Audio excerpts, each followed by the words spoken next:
നമസ്കാരം. ഇന്ന് നമ്മോടൊപ്പമുള്ളത് ആനുകാലിക വിഷയങ്ങളിൽ സഭയുടെ ശബ്ദമായി നിർഭയം ധൈര്യത്തോടെ നിലപാടുകൾ വിളിച്ചു പറയുന്ന വലിയ ഇടയൻ ചങ്ങനാശ്ശേരി അതിരൂപത arch bishop Mar Joseph Perumthottam പിതാവാണ്.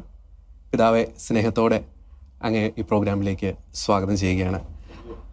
പിതാവെ, പ്രത്യേകിച്ച് ഈ ഒരു കാലഘട്ടത്തിൽ സഭ ഒത്തിരിയധികം പ്രതിസന്ധികളിലൂടെയാണ് കടന്നു പോകുന്നത്. ആ പ്രതിസന്ധികളിൽ വിശ്വാസപരമായ പ്രതിസന്ധികളുണ്ട്, രാഷ്ട്രീയപരമായ പ്രതിസന്ധികളുണ്ട്, സാമൂഹികമായ പ്രതിസന്ധികളുണ്ട്.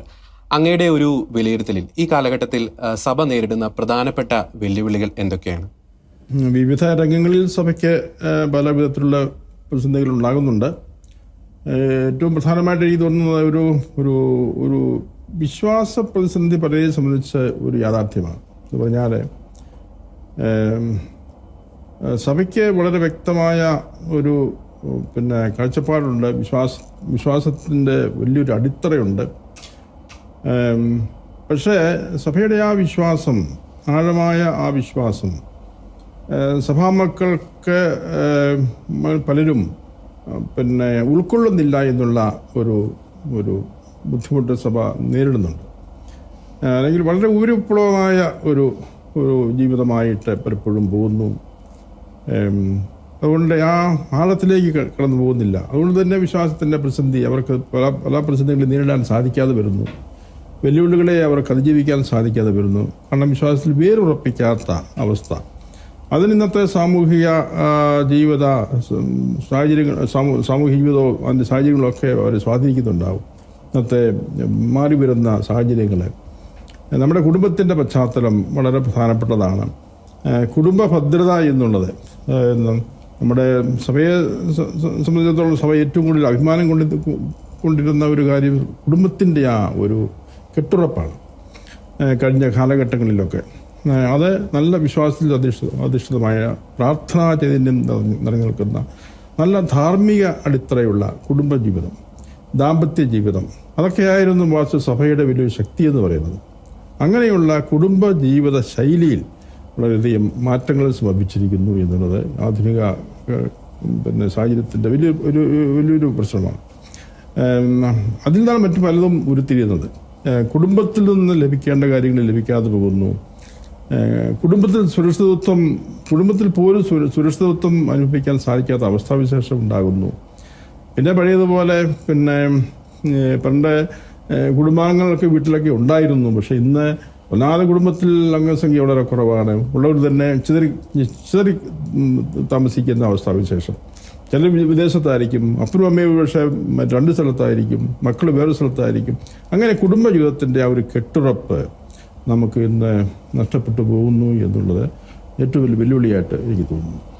പിതാവ് പറഞ്ഞതുപോലെ ഒരു ക്രൈസ്തവ സമുദായം എന്ന നിലയിൽ പല പ്രതിസന്ധികളും നേരിടുന്നുണ്ട്. ഒരു ഉദാഹരണം നമുക്കറിയാം, ന്യൂനപക്ഷ അവകാശങ്ങളുടെ ഒരു ലംഘനം.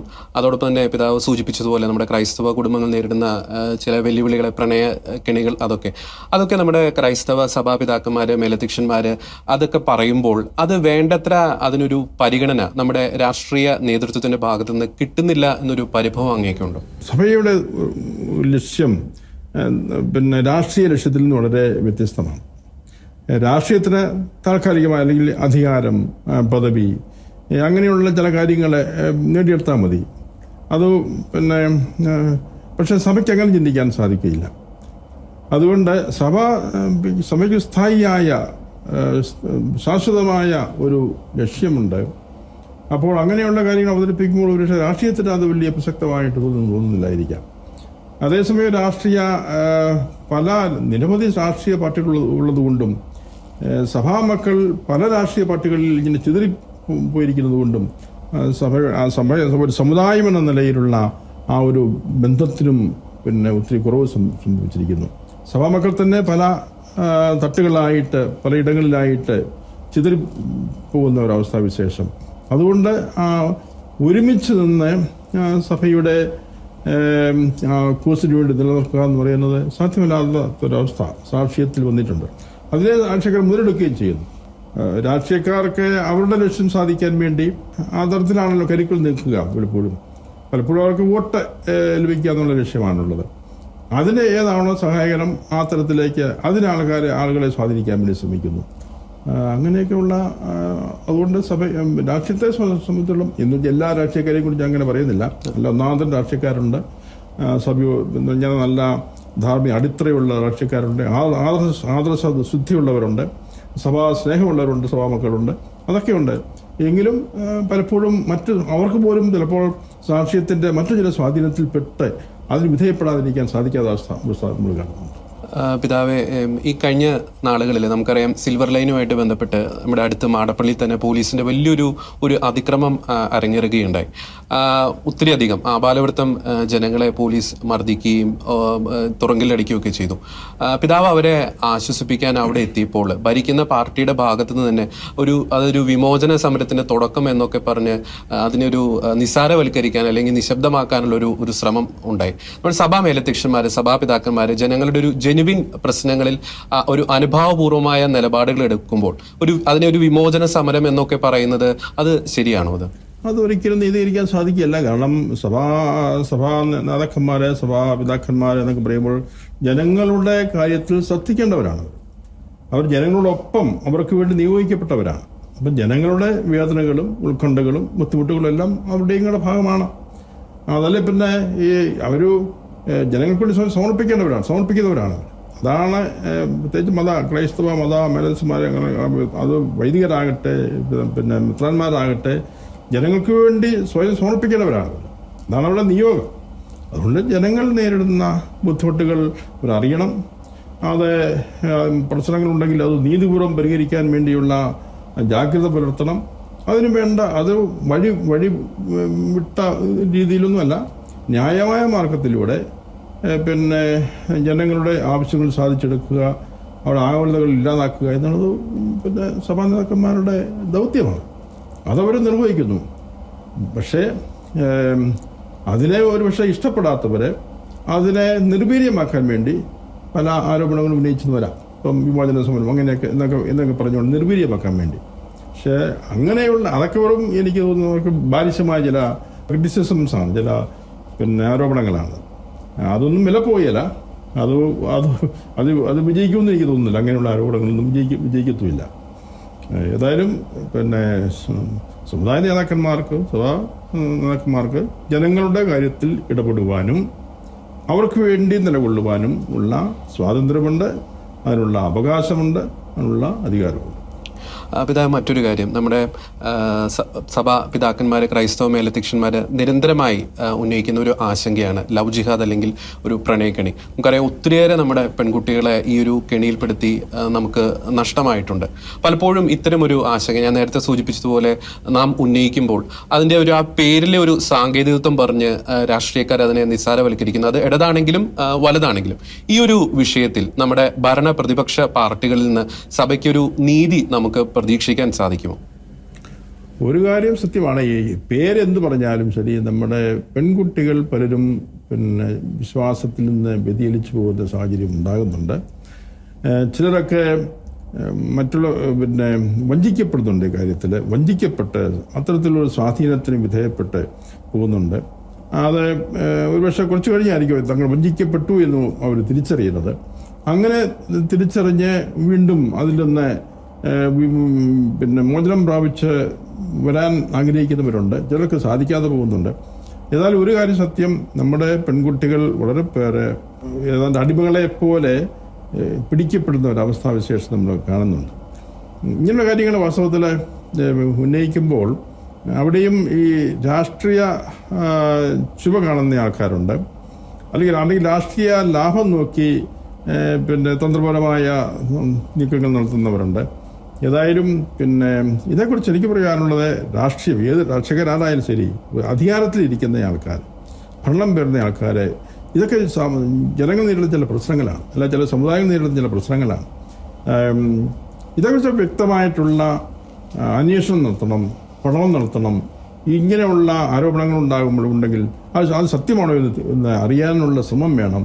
അങ്ങനെയാണ് ജനനേതാക്കന്മാരും പിന്നെ പ്രവർത്തിക്കേണ്ടിയിരിക്കുന്നത്.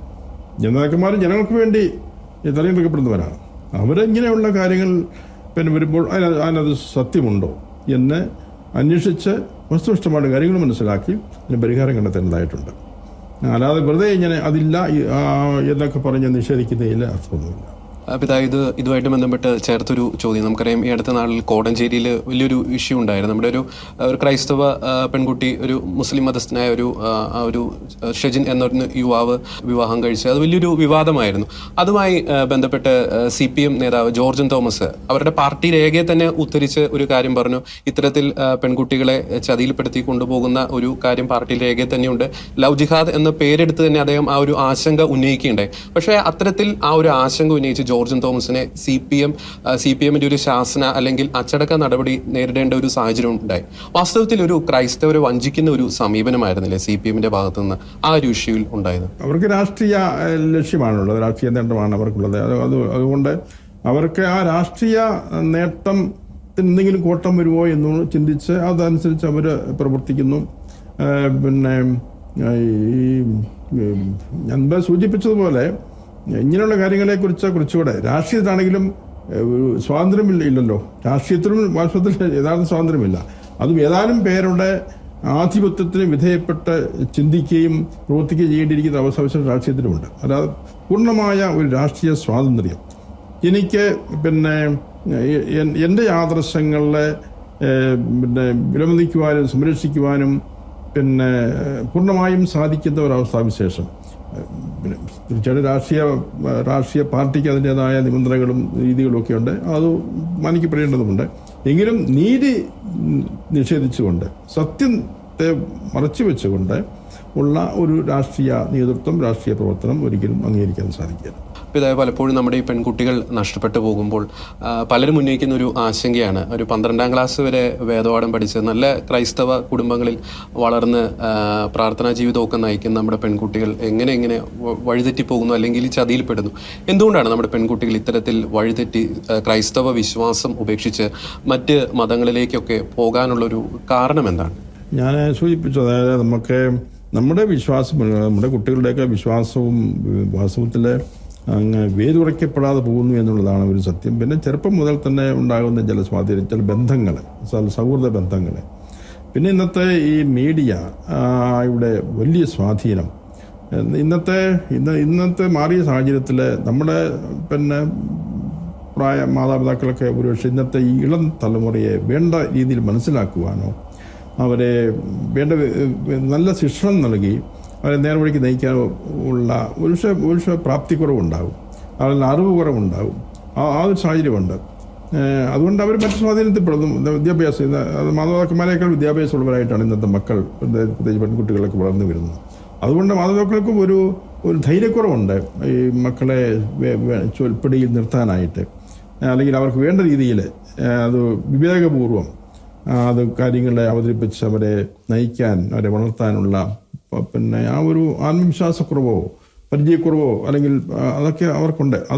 അതൊരു സത്യമാണ്. ഇതിപ്പം വിശ്വാസ പരിശീലനം എന്ന് പറയുന്നത് ഇതെല്ലാവരും ഒരുമിച്ച് ചേർന്ന് നിർവഹിക്കേണ്ട ഒരു പ്രക്രിയയാണ്.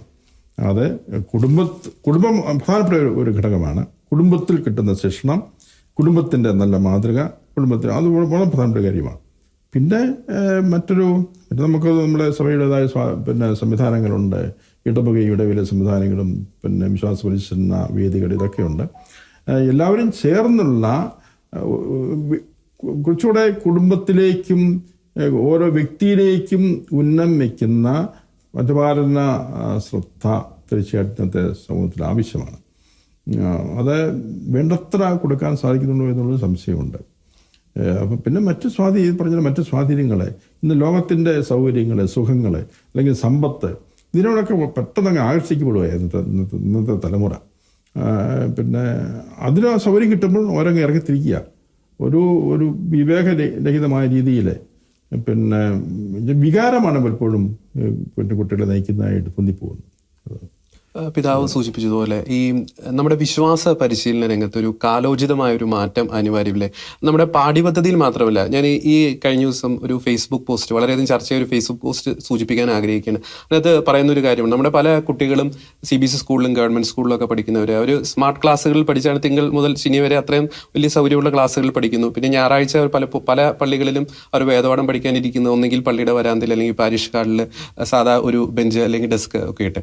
ഇത്തരത്തിൽ മൊത്തത്തിൽ മൊത്തത്തിലൊരു പൊളിച്ചെടുക്കൽ. അപ്പം ആ കുട്ടികളുടെ മനസ്സിൽ സ്വാഭാവികമായിട്ടും ഒരു ചിന്ത വരാൻ സാധ്യതയുണ്ട്. ഭേദപാഠം എന്ന് പറഞ്ഞാൽ ഇത്രയൊക്കെ ഉള്ളൂ എന്നുള്ളൊരു ചിന്ത സ്വാഭാവികമായും കയറാൻ സാധ്യതയുണ്ട്. ഇപ്പം പാഠ്യ പദ്ധതിയിലും അതോടൊപ്പം തന്നെ പാഠ്യ രീതിയിലും ഒക്കെ ഒരു കാലോചിതമായ ഒരു മാറ്റം നമുക്ക് അനിവാര്യമല്ലേ വിശ്വാസ പരിശീലനം? അതായത് വിശ്വാസ പരിശീലനത്തിൻ്റെ ഇപ്പം വിശ്വാസ പരിശീലനം പ്രാധാന്യമുള്ളതാണ് എന്നുള്ള ഒരു ബോധ്യം നമ്മുടെ കുട്ടികൾക്ക് ലഭിക്കാതെ പോകുന്നു. അത് സത്യമാണ് വാസ്തവത്തിൽ. അതേസമയം മറ്റ് സെക്യുലർ വിദ്യാഭ്യാസത്തിന് എന്തുമാത്രം ശ്രദ്ധയാണ് കൊടുക്കുന്നത്, എന്തുമാത്രം സംവിധാനങ്ങളാണ് ഏർപ്പെടുത്തുന്നത്, സജ്ജീകരണങ്ങളെ.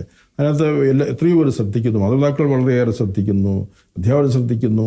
അങ്ങനെ അതാണ് പ്രധാനപ്പെട്ടത് എന്നുള്ള ഒരു ബോധ്യം നമ്മുടെ കുട്ടികളുടെ മനസ്സിലേക്ക് വരുന്നുണ്ട്. പക്ഷെ അതുപോലെയുള്ള ഒരു പ്രാധാന്യ ബോധം ഈ വിശ്വാസ പരിശീലനത്തെ സംബന്ധിച്ചുള്ള കുട്ടികൾക്ക് ലഭിക്കുന്നില്ല. ഞാൻ ചിന്തിക്കുന്നു, എൻ്റെ ചെറുപ്പത്തിലെ കാര്യം പറയുകയാണെങ്കിൽ ഞായറാഴ്ച പള്ളിയിൽ പോകുന്നു, സൺഡേ സ്കൂളിൽ പോകുന്നു, പേരൻസ് ശ്രദ്ധിക്കുമായിരുന്നു. തലേദിവസം ചോദിക്കുമായിരുന്നു, നാളത്തെ വേദപാഠം പഠിച്ചോടാ, അല്ലെങ്കിൽ രാവിലെ എഴുന്നേറ്റ് പഠിച്ചോ എന്നൊക്കെ ചോദിക്കുമായിരുന്നു. അങ്ങനെ നമുക്ക് ശ്രദ്ധ ഉണ്ടായിരുന്നു. അല്ലെങ്കിൽ ഇന്നെന്നാ പഠിപ്പിച്ചത് എന്നൊക്കെ ചോദിച്ച് അങ്ങനെയുള്ള ഒരു ശ്രദ്ധ നമുക്ക് കാണിച്ചിരുന്നു. പക്ഷെ ഇന്ന് അങ്ങനെയൊക്കെയുള്ള ഒരു ചിന്ത ശ്രദ്ധയുണ്ടോ എന്ന് എനിക്ക് സംശയമുണ്ട്.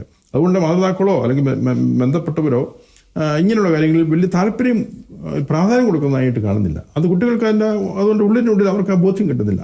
ഇതെങ്ങനെയെങ്കിലും അങ്ങ് കടത്തി വിട്ടാൽ മതി, അല്ലെങ്കിൽ സർട്ടിഫിക്കറ്റ് കിട്ടിയാൽ മതി, ഇതുകൊണ്ട് വേറെ നേട്ടമൊന്നും ഉണ്ടാകാൻ പോകുന്നില്ല, അല്ലെങ്കിൽ ഇതുകൊണ്ട് ജോലിയൊന്നും കിട്ടാൻ പോകുന്നില്ല, അങ്ങനെയുള്ള ചിന്താഗതിയൊക്കെ ഉണ്ട്. അതുകൊണ്ട് കുട്ടികൾക്ക് കിട്ടേണ്ടത് അടിസ്ഥാനപരമായ ചില ബോധ്യങ്ങളാണ്, ഇതിൻ്റെ പ്രാധാന്യത്തെക്കുറിച്ചുള്ള ബോധ്യങ്ങളാണ്. അത് ഇഫക്റ്റീവായിട്ട് ഇന്നത്തെ കുട്ടികളെ ആകർഷിക്കുന്ന രീതിയിൽ കുട്ടികളുടെ ബോധ്യത്തിലേക്ക് അത് കൊണ്ടുവരാൻ വേണ്ടിയുള്ള സംവിധാനങ്ങൾ തീർച്ചയായിട്ടും നമ്മൾ ഉണ്ടാകണം. അതിനുവേണ്ടി കൂടുതൽ ശ്രദ്ധിക്കേണ്ടതായിട്ടുണ്ട് എന്നാണ് എനിക്ക് തോന്നുന്നത്. പിതാവേ, നമ്മുടെ സമുദായത്തിൽ ഒരു ദുർബലമായ ഒരു ജെൻഡറായിട്ട് നമ്മുടെ ആൺകുട്ടികൾ മാറുന്നുണ്ട് എന്നൊരു ആശങ്ക വളരെയധികം ശക്തമാണ്. നമ്മുടെ ആൺകുട്ടികളെ കുറെ കൂടി ഒന്ന് ശാക്തീകരിക്കാനുള്ള നടപടികൾ സഭയുടെ ഭാഗത്തു നിന്ന് വേണ്ടതല്ലേ? അത് ശരിയാണ്. കാരണം നമ്മുടെ ആൺകുട്ടികൾക്ക് ഒത്തിരി ആത്മവിശ്വാസക്കുറവുള്ളതായിട്ട് തോന്നുന്നു. അവർക്കൊരു ധൈര്യം ഉണ്ടാകുന്നില്ല. വിദ്യാഭ്യാസത്തിൻ്റെ കാര്യത്തിലും അവരെ കുറച്ചൊക്കെ പിന്നോക്കം പോകുന്നു, പെൺകുട്ടികളെക്കാൾ പിന്നോക്കം പോകുന്നതായിട്ട് കാണുന്നു. അവർക്ക് മുൻപിലേക്ക് വരാനുള്ള ഒരു ധൈര്യക്കുറവ് ഇന്നത്തെ ആൺകുട്ടികളിൽ കാണുന്നുണ്ട്. പിന്നെ ഈ ജോലി സാധ്യതയും അവർക്ക് വളരെ ഇന്ന് കുറവാണ്. പെൺകുട്ടികളെക്കാൾ കുറവാണ് ജോലി സാധ്യത ആൺകുട്ടികൾക്ക്. പെൺകുട്ടികൾക്ക് അതുകൊണ്ടെങ്കിൽ പഠിച്ചാലും എന്താ ആവശ്യമായിട്ടും ജോലിയൊന്നും കിട്ടുന്നില്ല, പഠിച്ചിട്ടെന്താ കാര്യം എന്നുള്ള ഒരു നിരാശതാബോധവും ആൺകുട്ടികളെ അലട്ടുന്നുണ്ടോ എന്ന് എനിക്ക് സംശയിക്കുന്നു. അതേസമയം ഇന്ന് പെൺകുട്ടികളൊക്കെ അതേസമയം നേഴ്സിംഗ് ഫീൽഡ് വലിയൊരു ഫീൽഡാണല്ലോ. നേഴ്സിംഗ് പഠിച്ചാൽ പെൺകുട്ടികൾക്ക് ജോലി ഏറെ ഉറപ്പാണ്, അല്ലെങ്കിൽ ഇവിടെയോ വിദേശത്തോ ഒക്കെ ഉറപ്പാണ്.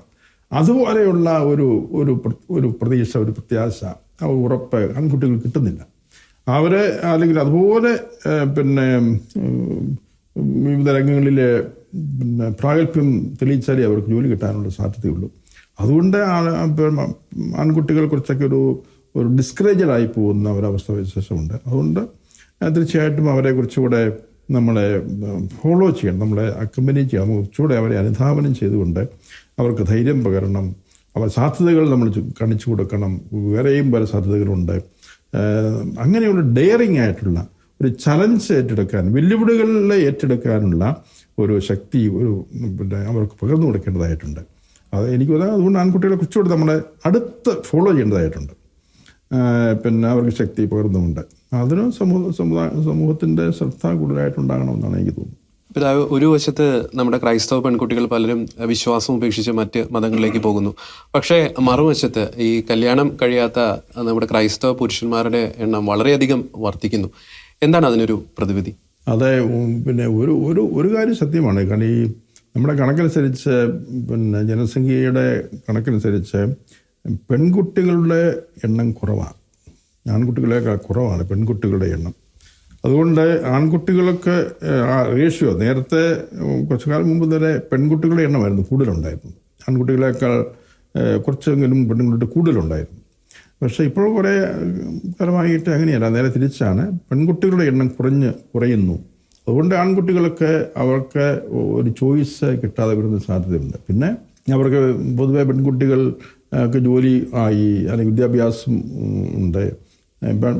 ആൺകുട്ടികൾക്ക് അത്രയും വിദ്യാഭ്യാസമില്ല, ജോലിയുമില്ല. അതുകൊണ്ട് അങ്ങനെയുള്ള ആൺകുട്ടികളെ വിവാഹം കഴിക്കാനായിട്ട് പെൺകുട്ടികൾ തയ്യാറാകാതെ വരുന്ന ഒരു അവസ്ഥാവിശേഷമുണ്ട്. ഇതൊരു പ്രധാനപ്പെട്ട കാരണമാണ് ആൺകുട്ടികൾ വിവാഹിതരാകാതെ നിൽക്കേണ്ടി വരുന്ന ഒരവസ്ഥ. പക്ഷേ അതിനൊരു പരിഹാരം ഉണ്ടാകേണ്ടതായിട്ടുണ്ട്. അത് നമ്മുടെ സമുദായം അത് അഡ്രസ് ചെയ്യേണ്ട ഒരു വലിയൊരു പ്രശ്നം തന്നെയാണ് എന്നൊന്നും സംശയമില്ല. പിന്നെ നമ്മുടെ ക്രൈസ്തവ സമുദായം നേരിടുന്ന മറ്റൊരു വലിയൊരു പ്രശ്നമാണ് ഒരു പാഴ്സി സിൻഡ്രോം. ആ ഒരു അവസ്ഥയിലേക്ക് നമ്മുടെ ക്രൈസ്തവ സമുദായം പോയിക്കൊണ്ടിരിക്കുന്നു എന്നൊരു ആശങ്ക ശക്തമാണ്. നമുക്ക് ഏകദേശം ഒരു 14% നമ്മുടെ ഒരു ജനസംഖ്യ. ആ ഒരു ആശങ്കയെ മുൻനിർത്തി നമ്മുടെ പല പിതാക്കന്മാരും ഈ പ്രോലൈഫ് റിലേറ്റഡ് ആയിട്ടുള്ള പല പദ്ധതികളും ഒക്കെ പ്രഖ്യാപിക്കുമ്പോൾ നമുക്കറിയാം, ഈ അടുത്ത് കല്ലറങ്ങാട്ട് പിതാവ് പ്രഖ്യാപിച്ച ഒരു പദ്ധതിയെ ചൊല്ലി വലിയൊരു വിവാദം ഉണ്ടാവുകയുണ്ടായി. സഭ ഈ ഒരു പ്രതിസന്ധിയെ എങ്ങനെ നമുക്ക് മറികടക്കാൻ സാധിക്കും? ഒന്നാമത് ഇതേപ്പറ്റിയുള്ള അറിവ് നമ്മുടെ സമുദായത്തിന് കൊടുക്കണം. ഒരു പ്രതിസന്ധി ഈ സമുദായം നേരിടുന്നുണ്ട്. അതായത് പാഴ്സി സിൻഡ്രോം എന്നുള്ളത് നേരിടുന്നുണ്ട്. കാരണം അത് പൊതുവേ നടത്തിയിട്ടുള്ള ജനസംഖ്യ പഠനത്തിൻ്റെ വെളിച്ചത്തിൽ തിരിച്ചറിഞ്ഞൊരു കാര്യമാണ്. ഏറ്റവും കൂടുതൽ ജനസംഖ്യാ നിരക്ക് കുറയുന്ന ഒരു സമുദായം, പ്രത്യേകിച്ച് ഇവിടുത്തെ ക്രൈസ്തവ കത്തോലിക്ക അല്ലെങ്കിൽ സുറിയാനി സമുദായം എന്ന് പറയുന്നുണ്ട്. അപ്പം സൂക്ഷിച്ചുകൊണ്ടിരിക്കുന്ന ഒരു സമുദായമാണ് ഇവിടെ. ഈ പോക്ക് പോയാൽ ഏതാനും പതിറ്റാണ്ടുകൾ കൂടി കഴിയുമ്പോഴേക്കും ഇത് ഏതാണ്ട് നാമാവശേഷമായിത്തീരുന്ന ഒരവസ്ഥാവിശേഷം. ഇതേക്കുറിച്ചുള്ള ബോധ്യം തന്നെ നമ്മുടെ ആളുകൾക്ക് കിട്ടേണ്ടതായിട്ടുണ്ട്. അവർക്ക് അറിയാൻ പാടില്ല ഇങ്ങനൊരു യാഥാർത്ഥ്യം ഉണ്ട് എന്നുള്ള അറിയാൻ പാടില്ല. അതുകൊണ്ട് അത് ആളുകളെ ബോധ്യപ്പെടുത്തണം. പിന്നെ ഈ മനുഷ്യൻ്റെ പ്രത്യേകിച്ച് കുടുംബജീവിതം, വിവാഹ ജീവിതം എന്നൊക്കെ പറയുമ്പോൾ ഒരു ഉത്തരവാദിത്വം നമ്മൾ ഏറ്റെടുക്കുകയാണ്. അത് ദൈവദത്തമായൊരു ഉത്തരവാദിത്വമാണ്. ഒത്തിരിയധികം ഭ്രൂണഹത്യ, ഗർഭചിത്രം, ഇതൊക്കെ ധാരാളമായിട്ട് നടക്കുന്നുണ്ട്. ഇതിനൊന്നും തെറ്റില്ല എന്നുള്ള ഒരു അധാർമിക ചിന്താഗതി വളർന്നു വന്നിട്ടുണ്ട്. ജീവൻ അത് അപ്പൻ്റെ അമ്മയുടെയുമാണ്. അവർക്ക് വേണമെങ്കിൽ അതിനെ നശിപ്പിക്കാം അല്ലെങ്കിൽ സംരക്ഷിക്കാം. അത് അവരുടെ ഒരു സ്വത്താണ്, അത് അവർക്ക് അതിന് അധികാരമുണ്ട് എന്നുള്ള ഒരു തെറ്റായ ധാരണയുണ്ട്. അവിടേക്കാണ് കറക്റ്റായിട്ടുള്ള ശരിയായിട്ടുള്ള ഒരു ബോധനം കൊടുക്കേണ്ടിയിരിക്കുന്നത്. ജീവൻ്റെ മേൽ നമുക്ക് അധികാരമില്ല. ജീവൻ സംരക്ഷിക്കാനാണ് നമ്മുടെ ബാധ്യത. ഒരിക്കലും നശിപ്പിക്കാൻ നമുക്ക് സാധിക്കത്തില്ല. അതിനകത്തെ അധാർമികത അത് തെറ്റാണെന്നുള്ള ബോധ്യം, അങ്ങനെയുള്ള കാര്യങ്ങളൊക്കെ നമ്മൾ കുറച്ചുകൂടെ പറഞ്ഞു കൊടുക്കേണ്ടതായിട്ടുണ്ട്. ഈ ഒരു ബോധവൽക്കരണമാണ് ഏറ്റവും പ്രധാനപ്പെട്ട ഒരു കാര്യമെന്ന് എനിക്ക് തോന്നുന്നു. ഈ രംഗത്ത് ഇതിൻ്റെ ധാർമ്മിക വശങ്ങളും നമ്മുടെ ഒരു ഉത്തരവാദിത്വങ്ങളെക്കുറിച്ചൊക്കെ ബോധ്യങ്ങളെ പകർന്നു കൊടുക്കേണ്ടതായിട്ടുണ്ട്. പിതാവേ, നമ്മുടെ കേരള രാഷ്ട്രീയത്തെ ഒന്ന് വീക്ഷിക്കുകയാണെങ്കിൽ ഈ അടുത്ത നാളുകളിൽ ഒരു വോട്ട് ബാങ്ക് രാഷ്ട്രീയത്തിൽ അധിഷ്ഠിതമായിട്ടാണ് കേരള രാഷ്ട്രീയം പലപ്പോഴും മുന്നോട്ട് പോകുന്നത്. പലരും പറയാൻ മടിക്കുന്നു, എങ്കിലും അതൊരു യാഥാർത്ഥ്യം തന്നെയാണ്. ഒരു മുസ്ലിം പ്രീണനം ഇടത് വലത് മുന്നണികളെ തീർച്ചയായും പിടിമുറുക്കിയിട്ടുണ്ട്. ആ ഒരു മുസ്ലിം പ്രീണനം മൂലം ക്രൈസ്തവർക്ക് ന്യായമായി ലഭിക്കേണ്ട പല അവകാശങ്ങളും നമുക്കറിയാം. 80-20 വിഷയം വർഷങ്ങളായിട്ട് ക്രൈസ്തവർക്ക് ലഭിക്കേണ്ട, ഇവിടുത്തെ മുസ്ലിം ഇതര ന്യൂനപക്ഷങ്ങൾക്ക് ലഭിക്കേണ്ട അവകാശങ്ങൾ വർഷങ്ങളായിട്ട് നിഷേധിക്കപ്പെട്ടു. കോടതി അതിൻ്റെ അകത്ത് അവസരോചിതമായ ഒരു ഇടപെടൽ നടത്തുകയുണ്ടായി. അതോടൊപ്പം തന്നെ നേരത്തെ നമ്മൾ തുടക്കത്തിൽ പറഞ്ഞ പോലെ പല ആശങ്കകളും ഈ ഒരു മുസ്ലിം പ്രീണനത്തെ അല്ലെങ്കിൽ വോട്ട് ബാങ്ക് രാഷ്ട്രീയത്തെ ഭയന്ന് രാഷ്ട്രീയക്കാർ വേണ്ടത്ര പരിഗണന ക്രൈസ്തവർക്ക് നൽകാതിരിക്കുന്നു. സഭയ്ക്ക് ഈ കാര്യത്തിൽ എന്ത് ചെയ്യാൻ സാധിക്കും? നമ്മുടെ സമുദായം ഒരുമിച്ച് നിൽക്കേണ്ടത് ഒരു ആവശ്യമാണ്. പക്ഷേ അത് ഞാൻ നേരത്തെ സൂചിപ്പിക്കുകയുണ്ടായി. അത് പല വിഭാഗങ്ങളായിട്ട് അങ്ങനെ ചിതറിക്കിടക്കുന്ന ഒരവസ്ഥയായിട്ട് അതിപ്പോൾ നമുക്ക് തടയാൻ സാധിക്കില്ല. കാരണം ഓരോ പൗരൻ്റെയും സ്വാതന്ത്ര്യമാണ്. രാഷ്ട്രീയം അത് അവൻ്റെ മനസ്സാക്ഷി അനുസരിച്ചുള്ള രാഷ്ട്രീയത്തിൽ അവൻ വിശ്വസിക്കുക എന്നുള്ളത്. അതേസമയം സമുദായവും സഭ എന്ന് പറയുന്നത് രാഷ്ട്രീയത്തിന് അതീതമാണ്. രാഷ്ട്രീയത്തിൻ്റെ കാര്യത്തിൽ ഓരോ വ്യക്തിക്കും സ്വാതന്ത്ര്യം ഉണ്ടെങ്കിൽ തന്നെയും സമുദായത്തോടുള്ള ആ ഒരു കടപ്പാട് അത് അവർ വിസ്മരിക്കാൻ പാടില്ല. അപ്പോൾ അതുകൊണ്ട് ആ സമുദായ ബന്ധം, സമുദായത്തിലുള്ള ആ ഒരു വിശ്വസ്തത അത് തീർച്ചയായിട്ടും ഓരോ വ്യക്തിക്കും ഉണ്ടാകേണ്ടതാണ്. അത് ബോധ്യപ്പെടുത്തി കൊടുക്കേണ്ടതായിട്ടുണ്ട്. അങ്ങനെ സമുദായത്തെ നമ്മൾ ശക്തിപ്പെടുത്തേണ്ടതായിട്ടുണ്ട്. അപ്പോഴാണ് നമുക്ക് നമ്മുടെ അവകാശങ്ങളെക്കുറിച്ച് ശക്തമായിട്ട് പറയാൻ സാധിക്കുക. ഭിന്നിച്ച് നിൽക്കുന്ന ഒരു സമുദായത്തിൻ്റെ അവകാശങ്ങൾ നേടിയെടുക്കാൻ നമുക്ക് സാധിക്കില്ല. അതുകൊണ്ട് തന്നെ രാഷ്ട്രീയക്കാരും മറ്റുള്ളവരും സ്വാമിക താല്പര്യക്കാരെ ഒരു സമുദായത്തെ ഭിന്നിപ്പിച്ച് കാര്യം നേടാൻ ശ്രമിക്കുന്നവരുണ്ടാകും. അതുകൊണ്ട് ഇങ്ങനെയുള്ള പ്രത്യേക ന്യൂനപക്ഷ അവകാശങ്ങൾ, ക്രൈസ്തവരുടെ ന്യൂനപക്ഷ അവകാശങ്ങൾ, ഇത് ആരും ഒരു ദാക്ഷിണ്യമായിട്ട് നൽകുന്നതല്ലല്ലോ, നൽകേണ്ടതല്ലല്ലോ. ഇത് ഭരണഘടന അധിഷ്ഠിതമായിട്ട് ഒരു അവകാശമാണത്. അതുകൊണ്ട് മറ്റാരുടെയും അവകാശങ്ങൾ നിഷേധിക്കപ്പെടുന്നില്ല, നമ്മളത് ആഗ്രഹിക്കുന്നുമില്ല. ഓരോ സമുദായത്തിനും നീതി ലഭിക്കണം. അതാണല്ലോ ഭരണഘടന നൽകിയിരിക്കുന്നത്. വാഗ്ദാനം അതാണല്ലോ. അത് സംരക്ഷിക്കപ്പെടണം. പക്ഷേ അത് സംരക്ഷിക്കപ്പെടാതെ പോകുമ്പോൾ കയ്യുള്ളവൻ കാര്യം നടത്തുന്നു എന്നുള്ള അവസ്ഥ വരുമ്പോൾ നമുക്കത് നേടിയെടുക്കണമെങ്കിൽ ആ സമുദായം ഒറ്റക്കെട്ടായിട്ട് ഈ കാര്യത്തിൽ നിലപാടെടുക്കണം. അത് ഒരു സമുദായത്തിനും എതിരായിട്ടല്ല. ഏത് ന്യൂനപക്ഷം ഏതുമായിക്കൊള്ളട്ടെ. ഇന്നത്തെ ന്യൂനപക്ഷം നാളെ ഭൂരിപക്ഷമാകാം, ഇന്നത്തെ ഭൂരിപക്ഷം നാളെ ന്യൂനപക്ഷമാകാം. നമ്മൾ ന്യൂനപക്ഷത്തിന് വേണ്ടിയാണ്. അപ്പം ന്യൂനപക്ഷം എല്ലാ വിഭാഗങ്ങൾക്കും തുല്യ നീതി ലഭിക്കുക എന്നുള്ള കാര്യം, അത് ഒരു സമുദായം അവർക്ക് ലഭിക്കേണ്ട നീതി ലഭിക്കാൻ വേണ്ടി ശക്തമായിട്ട് ഒരുമിച്ച് നിൽക്കേണ്ടത് ആവശ്യമാണ്. അത് മറ്റൊരു സമുദായത്തിൻ്റെയും അവകാശത്തെ ഇല്ലാതാക്കിക്കൊണ്ടല്ല. ഈ ഒരു സമീപനത്തോടുകൂടെ ശക്തമായിട്ടുള്ള നിലപാടാണ് നമ്മളെടുക്കേണ്ടിയിരിക്കുന്നത്. പിതാവ് സൂചിപ്പിച്ചതുപോലെ നമുക്കൊരു സമുദായ ബോധം നമ്മുടെ ക്രൈസ്തവ സമൂഹത്തിന് നഷ്ടപ്പെട്ട് പോയിക്കൊണ്ടിരിക്കുകയല്ലേ. അതോടെ തന്നെ പിതാവ് ഇപ്പം പറഞ്ഞതുപോലെ തന്നെ നമ്മുടെ ക്രൈസ്തവ നാമധാരികളായ പലരും സമുദായത്തിന് വേണ്ടി വേണ്ടത്ര രീതിയിൽ ശബ്ദം ഉയർത്താതെ പോകുന്ന ഒരു സാഹചര്യമില്ലേ? അതാണ് ഞാൻ പറയുക. രാഷ്ട്രീയമാർക്കും ആകാം അവർ ഇഷ്ടപ്പെട്ട രാഷ്ട്രീയം. പക്ഷേ ആ രാഷ്ട്രീയത്തിൻ്റെ പേരിൽ സ്വന്തം സമുദായത്തോടുള്ള കടപ്പാട് അവർ മറക്കാൻ പാടില്ല. വെറും നാമമാത്ര ക്രൈസ്തവരായിട്ട് ആയിരുന്നു കൊണ്ട് ക്രൈസ്തവ അവിടെ പ്രതിനിധീകരിക്കുക എന്ന് പറയുന്നതിൽ അർത്ഥമില്ല. അതുകൊണ്ട് ആ ഒരു ആത്മാർത്ഥത അവർ തീർച്ചയായിട്ടും പുലർത്തണം. അങ്ങനെയുള്ള അതിനെ അതിനെയാണ് മറ്റുള്ളവർ മുതലെടുക്കുന്നത്. ക്രൈസ്തവരുടെ പ്രതിനിധികൾ എന്ന നിലയിൽ തിരഞ്ഞെടുക്കപ്പെടുന്ന അംഗീകരിക്കപ്പെടുന്ന ചിലർ ഉള്ളിൻ്റെ ഉള്ളിൽ ക്രൈസ്തവ വിരോധികളായിരിക്കാം, അല്ലെങ്കിൽ അതിനോട് യാതൊരു മമതയും പുലർത്താത്തവരായിരിക്കാം. അങ്ങനെയുള്ള നേതാക്കന്മാരെ ലഭിച്ചതുകൊണ്ട്, ക്രൈസ്തവ നാമധാരികളായതിൻ്റെ പേരിൽ അങ്ങനെയുള്ള നേതാക്കന്മാരെ ലഭിച്ചതുകൊണ്ട് സമുദായത്തിനോ സഭയ്ക്കോ ഒരു പ്രയോജനം ഉണ്ടാകുന്നില്ല. അതുകൊണ്ട് നേതാക്കന്മാരായിട്ട് ആരും വന്നാലും പ്രശ്നമില്ല. പക്ഷേ നേതാക്കന്മാരായിട്ട് വരുന്ന ആൾക്കാർക്ക് ഈ ഒരു ആത്മാർത്ഥത ഉണ്ടാകണം, ആ ഒരു വിശ്വസ്തത പുലർത്താൻ അവർക്ക് സാധിക്കണം. അതിൻ്റെ അഭാവം തീർച്ചയായിട്ടും നമ്മുടെ ക്രൈസ്തവ സമൂഹത്തിൽ ഏറെ ഉണ്ടെന്ന്. അവർക്ക് രാഷ്ട്രീയത്തിലേക്ക് പ്രവേശിക്കുമ്പോൾ രാഷ്ട്രീയക്കാരെ പിണക്കാനും സാധിക്കത്തില്ല, അല്ലെങ്കിൽ രാഷ്ട്രീയത്തിൽ ലഭിക്കാവുന്ന ചില നേട്ടങ്ങൾ നഷ്ടപ്പെട്ടു പോകുന്നു. അതിൻ്റെ പേരിൽ സമുദായത്തിൻ്റെ ന്യായമായ അവകാശങ്ങൾ നേടിയെടുക്കാൻ വേണ്ടി ശബ്ദിക്കാൻ സാധിക്കാതെ പോകുന്നു. അതിന് തീർച്ചയായിട്ടും അങ്ങനെയുള്ള ഒരു രാഷ്ട്രീയ നേതൃത്വമല്ല നമ്മൾ ആഗ്രഹിക്കുന്നത്, നമുക്ക് ആവശ്യമുള്ളത്. പിതാവെ, തൃക്കാക്കര ഉപതെരഞ്ഞെടുപ്പ് നടക്കുകയാണ്. UDF candidate Uma Thomas, LDF doctor Jo ജോസഫിൻ്റെ ഒരു സ്ഥാനാർത്ഥിത്വവുമായി ബന്ധപ്പെട്ട് സഭയെ അനാവശ്യമായിട്ട് ഇതിലേക്ക് വലിച്ചഴിക്കുന്ന ഒരു സാഹചര്യം ഉണ്ടായി. സിറോ മലബാർ മീഡിയ കമ്മീഷൻ തന്നെ അതിനെതിരെ ശക്തമായി ഒരു പ്രതികരണം നടത്തുകയുണ്ടായി. കാരണം തൃക്കാക്കര ഉപതെരഞ്ഞെടുപ്പ് കേരള ഭരണത്തെ യാതൊരു തരത്തിലും സ്വാധീനിക്കുന്ന ഒരു തെരഞ്ഞെടുപ്പല്ല. ഈ തെരഞ്ഞെടുപ്പ് രാഷ്ട്രീയത്തിലേക്ക് സഭയെ അനാവശ്യമായി വലിച്ചഴിക്കുന്നതിന് പിന്നിലെ ലക്ഷ്യം എന്താണ്? അതിൻ്റെ പേരിലും ഒരുപക്ഷെ അവർക്ക് എന്തെങ്കിലും രാഷ്ട്രീയ നേട്ടം കൊയ്യാൻ സാധിക്കുമോ എന്നായിരിക്കും ഒരുപക്ഷെ അവർ ചിന്തിച്ചത്. ഏതായാലും സഭയുടെ തത്വം അനുസരിച്ച് സഭയ്ക്ക് അങ്ങനെ പ്രത്യേക ഒരു രാഷ്ട്രീയ നിലപാടില്ല. സഭയിലെ മക്കളും പൗരന്മാരാണ്, അവർക്ക് അവരുടേതായ സ്വന്തമായ രാഷ്ട്രീയം ആകാം. പക്ഷേ സഭയ്ക്ക് പൊതുവായിട്ടുള്ള ഒരു പാർട്ടിയെ, സഭ ആസച്ചായിട്ട് ഒരു പാർട്ടിയെ പിന്താങ്ങുന്നു, അല്ല മറ്റൊരു പാർട്ടിയെ എതിർക്കുന്നു, ആ നിലപാടല്ല സഭയ്ക്കുള്ളത്.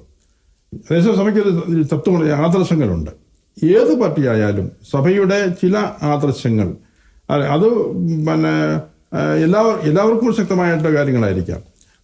ഏത് പാർട്ടിയായാലും അതിനെ വിസ്മരിക്കുമ്പോൾ അതിനെ ചോദ്യം ചെയ്യാനുള്ള ചുമതലയും അതിനുള്ള അധികാരവും സഭയ്ക്കുണ്ട്. ആ രീതിയിലാണ് സഭ പ്രവർത്തിക്കുന്നത്, ഒരു രാഷ്ട്രീയ പാർട്ടിയുമായിട്ട്. അതുകൊണ്ട് ഈ ഒരു ആരോപണം അത് സഭയുടെ സ്ഥാനാർത്ഥി, സഭ അങ്ങനെ പ്രത്യേകിച്ച് സ്ഥാനാർത്ഥിയൊന്നും നിർത്തുന്നില്ല, സാധിക്കില്ല. അങ്ങനെയല്ല, സഭ ഒരു രാഷ്ട്രീയ പാർട്ടിയല്ല ആ തരത്തിൽ.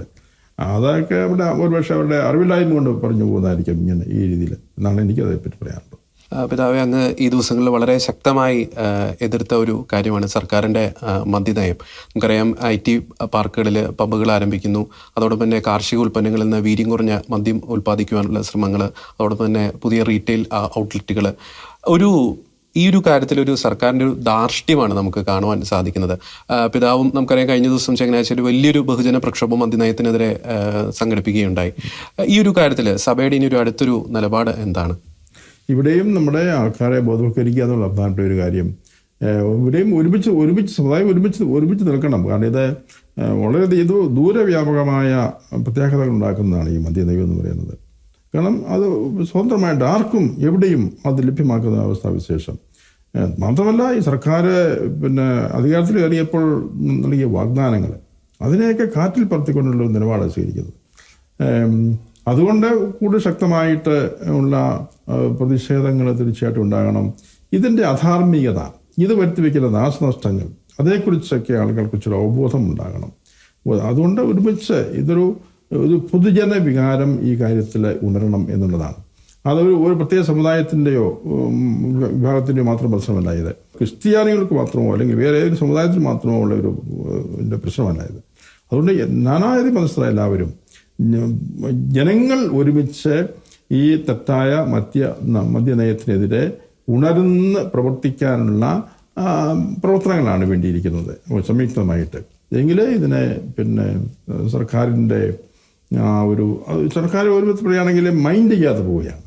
ജനങ്ങളുടെ വികാരത്തെ, ഇത്രയും പ്രതിഷേധങ്ങൾ എല്ലാ ഭാഗത്തു നിന്നും ഉണ്ടായിട്ടും അതൊന്നും കൂസാതെ അവിടേതായ പദ്ധതികളുമായിട്ട് പോവുക ചെയ്യുന്നത്. അങ്ങനെയുള്ള ധിക്കാരപരമായ ഒരു നിലപാട് തീർച്ചയായിട്ടും ഒരു ജനാധിപത്യ സർക്കാരിന് ചേരുന്നതല്ല. അതവർ തിരുത്തേണ്ടത് തീർച്ചയായിട്ടും ആവശ്യം. സർക്കാർ പറയുന്നത് മദ്യലഭ്യത വർദ്ധിപ്പിച്ചെങ്കിൽ മാത്രമാണ് ഇവിടെ നിക്ഷേപം വരുള്ളൂ, അങ്ങനെയൊക്കെയാണ് സർക്കാരിന്. അതാണ് സർക്കാർ ഒരു വശം മാത്രമേ കാണുന്നുള്ളൂ, താൽക്കാലികമായ ഒരു നേട്ടം.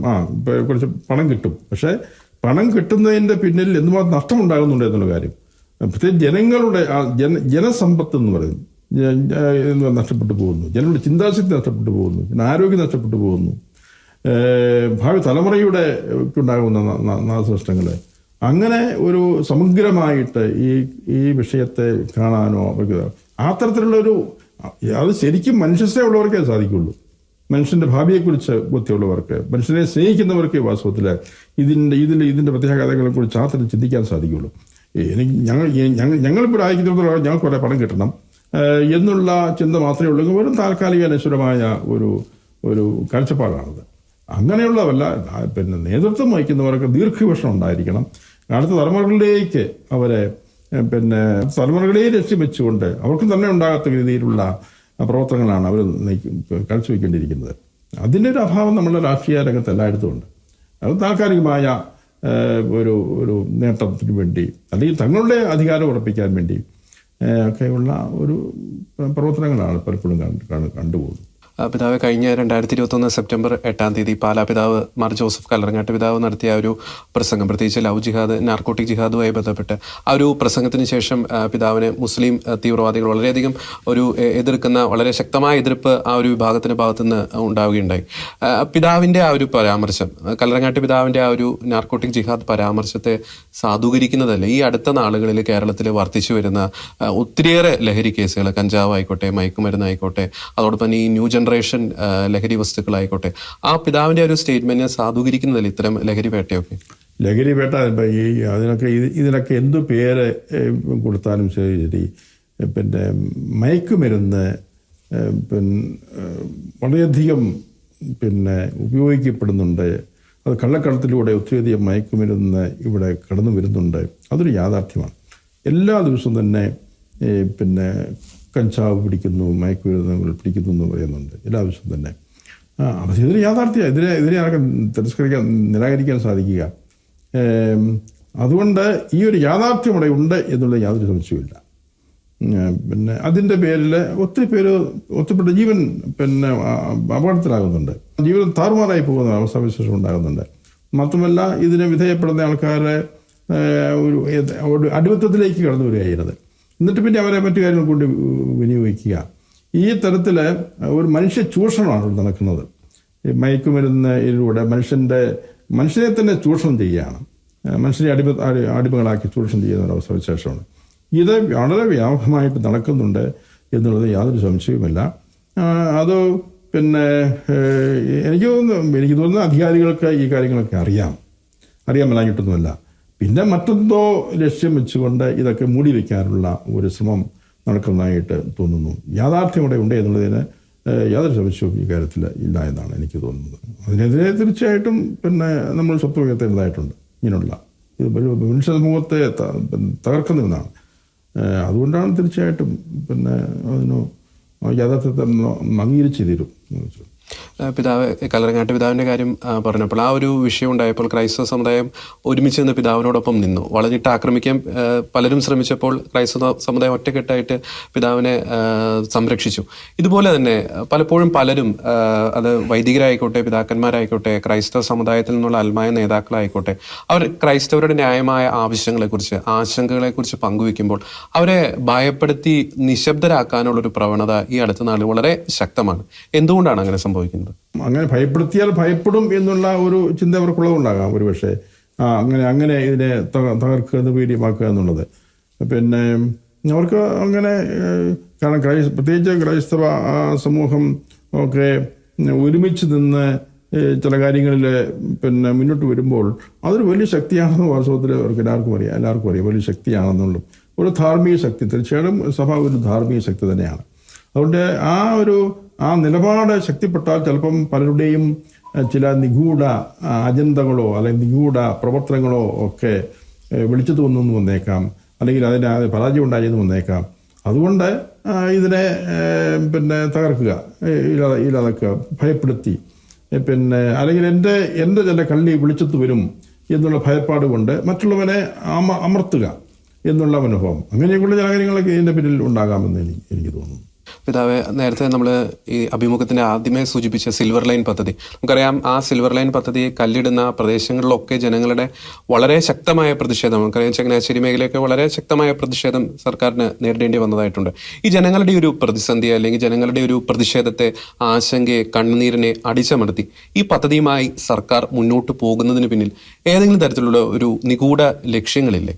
അങ്ങനെ പലരും പറയുന്നുണ്ട്. കാരണം സർക്കാർ ഇത് എത്രമാത്രം പ്രതിഷേധം ഉണ്ടായിട്ടും സർക്കാർ അതൊന്നും അതേപ്പറ്റി ഗൗരവമായിട്ടൊന്നും പഠിക്കാതെ, വിലയിരുത്താതെ, അല്ലെങ്കിൽ ഈ പിന്നെ എതിർപ്പ് പറയുന്നവരുമായിട്ടൊന്നും ഒരു ചർച്ചയ്ക്ക് പിന്നെ പോലും തയ്യാറാകാതെ ഈ ഏകപക്ഷീയമായിട്ട് ഇങ്ങനെ പോകുന്നതിൻ്റെ പിന്നിൽ എന്തൊക്കെയോ ഇവർക്ക് ചില നേട്ടങ്ങൾ അവർക്ക് ലഭിക്കാൻ സാധ്യതയുണ്ട്. എന്തൊക്കെയുള്ള ഒരു പൊതുജന സംസാരം, ചിന്ത ഉണ്ട്. അങ്ങനെ എന്തൊക്കെയോ നേട്ടങ്ങൾ ഉണ്ടാകാം. ഏതായാലും ഇവർ അവകാശപ്പെടുന്നതിനുള്ള ഒരു നേട്ടം സിൽവർ ലൈൻ എന്ന പദ്ധതി കൊണ്ട് ഉണ്ടാകുമെന്നുള്ള ബലമായ സംശയമുണ്ട്. ആ തരത്തിലൊരു നേട്ടം ഇത് ഉണ്ടാകുമോ? അങ്ങനെ ഒരു പിന്നെ നേട്ടം ഉണ്ടാകുമെന്ന് ഉറപ്പില്ലാത്ത, ജനങ്ങൾ പൊതുവെ തിരസ്കരിക്കുന്ന ഒരു പ്രസ്ഥാനം നടപ്പിലാക്കിയേ തീരൂ എന്നുള്ള നിർബന്ധബുദ്ധിയോടുകൂടി പോകുമ്പോൾ അതിനകത്ത് എന്തൊക്കെയോ ചില രഹസ്യ ലക്ഷ്യങ്ങൾ കാണുമോ എന്ന് സംശയിച്ചു പോവുകയാണ്. പിതാവ്, പലപ്പോഴും നമ്മുടെ ഈ ക്രൈസ്തവ ഗ്രൂപ്പുകൾ, ഇപ്പോൾ സാമൂഹ്യ മാധ്യമങ്ങൾ വളരെ ശക്തമാണല്ലോ, അവിടെയൊക്കെ നടക്കുന്ന പലരും ചർച്ച ചെയ്യുന്ന ഒരു കാര്യമാണ്. നമുക്കറിയാം, ഒരു UDF സംവിധാനം അല്ലെങ്കിൽ ഒരു കോൺഗ്രസ് പാർട്ടി, പരമ്പരാഗതമായിട്ട് കേരളത്തിലെ ക്രൈസ്തവ സമുദായം കോൺഗ്രസിനോടൊപ്പമായിരുന്നു. പക്ഷേ ഈ അടുത്ത നാളുകളിലായിട്ട് കോൺഗ്രസ് പാർട്ടിയിൽ നിന്ന് വേണ്ടത്ര ഒരു നീതി, ക്രൈസ്തവരുടെ അവകാശങ്ങൾക്ക് വേണ്ടിയിട്ട് പറയുമ്പോൾ വേണ്ടത്ര ഒരു പരിഗണന പാർട്ടിയിൽ നിന്ന് കോൺഗ്രസ് പാർട്ടിയിൽ ലഭിക്കുന്നില്ല. മറുസൈഡിലാണ് ഈ CPM-ന്റെ കാര്യത്തിൽ നമുക്കറിയാം, കോടഞ്ചേരി വിഷയത്തിലൊക്കെ വളരെയധികം ആശങ്കകളാണ് ആ വിഷയത്തിൽ CPM-ന്റെ സമീപനത്തിൽ ക്രൈസ്തവർ ഉന്നയിക്കുന്നത്. ഇത്തരമൊരു സാഹചര്യത്തിൽ പരമ്പരാഗത ഒരു മുന്നണി സംവിധാനത്തിൽ നിന്ന് അപ്പുറത്തേക്ക് ക്രൈസ്തവ സമുദായം മാറി ചിന്തിക്കേണ്ട ഒരു കാലം അതിക്രമിച്ചിട്ടുണ്ട്. സഭയ്ക്ക് അങ്ങനെ ഒരു ഏതെങ്കിലും മുന്നണി, രാഷ്ട്രീയ മുന്നണി രൂപപ്പെടുത്തുക, അതിൻ്റെ ഏതെങ്കിലും ഒരു മുന്നണിയുടെ ഭാഗമായിട്ട് മാറുക, അത് സഭയുടെ പ്രിൻസിപ്പിളിന് തത്വത്തിന് ചേരുന്നതല്ല. സഭ രാഷ്ട്രീയത്തിന് അതീതമാണ്. ഈ മത അധിഷ്ഠിതമായിട്ടൊക്കെ രാഷ്ട്രീയ പാർട്ടികൾ വളർന്നു വരുന്നത് വലിയ അപകടം ഉണ്ടാക്കുന്നതാണ്. അത് ഏത് മതവുമായിക്കൊള്ളട്ടെ. മതാധിഷ്ഠിത രാഷ്ട്രീയം ഒരിക്കലും നന്മ ഉണ്ടാവുകയില്ല. അത് പിന്നെ മതങ്ങൾ തമ്മിലുള്ള സ്പർദ്ധയ്ക്കും മതങ്ങളിൽ തന്നെ ആഭ്യന്തര കലഹങ്ങൾ ഉണ്ടാക്കാനും ഒക്കെ സഹായിക്കുകയുള്ളൂ. അതുകൊണ്ട് മതം ഇതിനൊക്കെ അതീതമായ ഒരു ആദർശം സൂക്ഷിക്കുന്നവരാണ്. മാനവ സാഹോദര്യവും സ്നേഹവും ഒക്കെയാണ് മതത്തിൻ്റെ ആദർശം എന്ന് പറയുന്നത്. അതിന് ഭീഷണി ഉണ്ടാകുന്ന തരത്തിൽ രാഷ്ട്രീയ ചേരിതിരിവിലേക്ക് വന്നു കഴിഞ്ഞാൽ മതത്തിൻ്റെ ആ ലക്ഷ്യം സമുചിതമായി മാറുക ചെയ്യുന്നത്. അതേസമയം എല്ലാവരെയും ഉൾക്കൊള്ളുന്ന എല്ലാ രാഷ്ട്രീയങ്ങൾക്കും അതീതമായിട്ട് മാനവ നന്മ, പൊതു നന്മ ലക്ഷ്യം വെച്ചുകൊണ്ട് പ്രവർത്തിക്കുക. അതേസമയം പ്രവാചക ധീരതയോടുകൂടെ പ്രവാചക ധർമ്മം നിർവഹിക്കാൻ തീർച്ചയായിട്ടും മതത്തിന് അവകാശമുണ്ട്. പ്രവാചക ധർമ്മം അത് രാഷ്ട്രീയത്തിൽ അതിന് വിരുദ്ധമായ കാര്യങ്ങൾ, അനീതി, അക്രമം, അധാർമികത ഇത് നടക്കുമ്പോൾ അത് ചൂണ്ടിക്കാണിക്കാൻ, അത് ചോദ്യം ചെയ്യുവാനുള്ള അങ്ങനെയുള്ള ഒരു അധീശത്വം, ഒരു ആധികാരികത ആണ് വാസ്തവത്തിൽ മതത്തിനൊക്കെ വേണ്ടിയിരിക്കുന്നത്. അത് ആരോടും വിദ്വേഷമോ പകയോ ഇല്ലാതെ നിഷ്പക്ഷതയോടുകൂടെ സത്യവും നീതിയും ധർമ്മവും പാലിക്കപ്പെടണം എന്നുള്ള ലക്ഷ്യത്തോടെ അതാണ് സഭയുടെ നിലപാട്. അതായത് ഏതെങ്കിലും ഒരു പ്രത്യേക രാഷ്ട്രീയ പാർട്ടി രൂപീകരിക്കുവാനോ സഭാമക്കളെല്ലാം അതിനോട് ചേർന്ന് നിൽക്കണമെന്ന് പറയാനോ അപ്പോൾ ഒരു മതാടിസ്ഥാനത്തിലുള്ള രാഷ്ട്രീയമായി മാറുകയായിരുന്നു. അതൊരു വർഗീയത, ഒരു രാഷ്ട്രീയ വർഗീയതയായിട്ടൊക്കെ മാറും. അത് ഒരിക്കലും ഗുണം ചെയ്യുകയില്ല എന്നാണ് എൻ്റെ അഭിപ്രായം. പിതാവ്, നമ്മുടെ യുവജനങ്ങൾ പലരും ഒന്നെങ്കിൽ നമ്മുടെ കേരള സംസ്ഥാനത്തിന് പുറത്ത് ജോലി നോക്കുന്നു, അല്ലെങ്കിൽ ഇന്ത്യക്ക് പുറത്ത് ജോലി നോക്കുന്നു. കാരണം ചങ്ങനാശ്ശേരി അതിരൂപത പ്രവാസി അപ്പസ്തോലൻ വളരെ സുദീർഘമായ സേവനം ചെയ്യുന്നുണ്ട് ആ ഒരു കാര്യത്തിൽ, പ്രവാസികളുടെ ഒരു കാര്യത്തിൽ. അവരെ കുറെ കൂടി നമ്മുടെ വിശ്വാസത്തിലേക്ക് ചേർത്ത് നിർത്താൻ, ക്രൈസ്തവ സമുദായത്തോട് ചേർത്ത് നിർത്താൻ, ഒരു സമുദായ ബോധം അവരിൽ ഉണർത്താൻ കുറെ കൂടി ക്രിയാത്മകമായ നടപടികൾ സഭയുടെ ഭാഗത്തുനിന്ന് ഉണ്ടാകേണ്ടതല്ലേ? സഭയുടെ ഭാഗത്ത് തീർച്ചയായിട്ടും ഉണ്ടാകേണ്ടതാണ്.